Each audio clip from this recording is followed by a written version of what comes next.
Howdy Cowboys and welcome to the Corral. Today we are going to be discussing our hot topics for shows that we've been watching, we've been streaming, and what everyone else has been streaming. I'm Gina Schoenfeld, one of your hosts for today. My name is David Menezes. And we're gonna dive right into it, so let's go.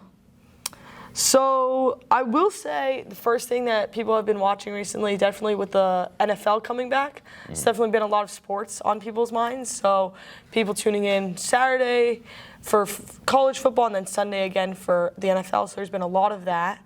What about you? What's something you've seen people tuning into? Or Yeah, so I've seen a lot of people.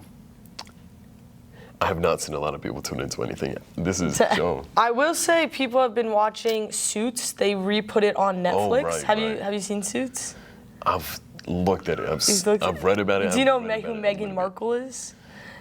And that like a poster like right out there. It's gonna be a tough one. What do you mean? Yeah. Yeah, it's gonna be a rough. Do you know who Meghan Markle is?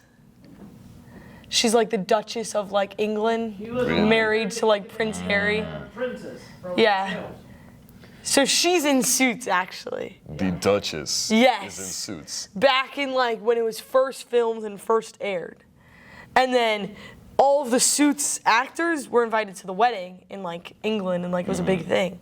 And then now she doesn't act anymore, but she used to. I mean, she's got like all these royal duties.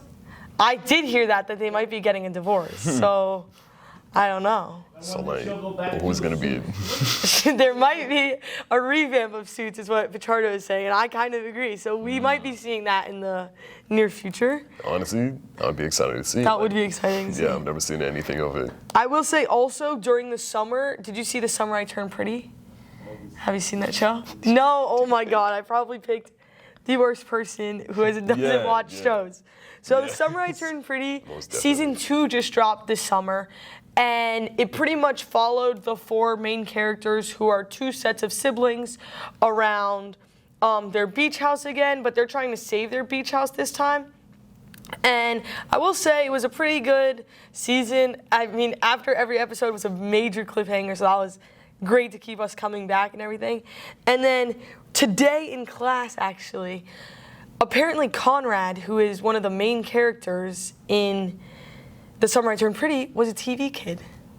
So TV today, kid. Yes. So that's what you guys were talking about. Yes. So what we do in TV, he did back when he was in high school. So we found like one of his videos. So I'll see if I can put a snippet of that video in the. But so it was really cool to see, maybe one of us has a future in acting or. Future in acting, I don't know. I mean, me personally, I can't act for anything. All right. Well, maybe you never know. Maybe we'll see. We'll see what the future holds.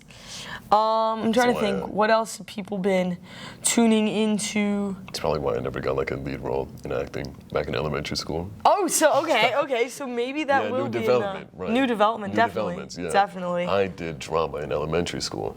And that's where Conrad started out. And now look at him. He's probably doing very, very well. Another unique thing about The Summer I Turned Pretty is because it was on Amazon Prime Video, they, I guess, were somehow able to get Taylor Swift songs into the movie, or into the show, which is just very unheard of, I guess, and it was just crazy.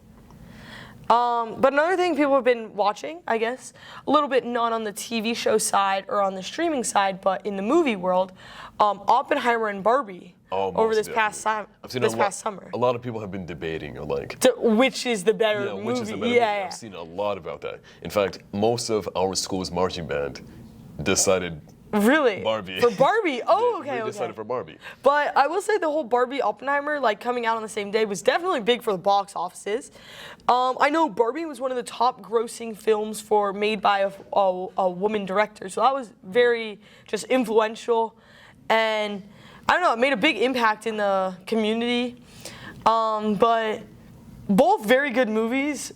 Oppenheimer being a lot longer than Barbie, though. But I will say that Barbie definitely told a good story, and as a girl, with childhood, Barbie has always been I guess you grow up with Barbie, so to see that now in a movie, and it wasn't your typical Barbie movies, but it was almost like a movie for all the ages of women. I know my mom enjoyed it, little siblings were enjoying it, so I would say it was a pretty good movie. Pretty good, yeah.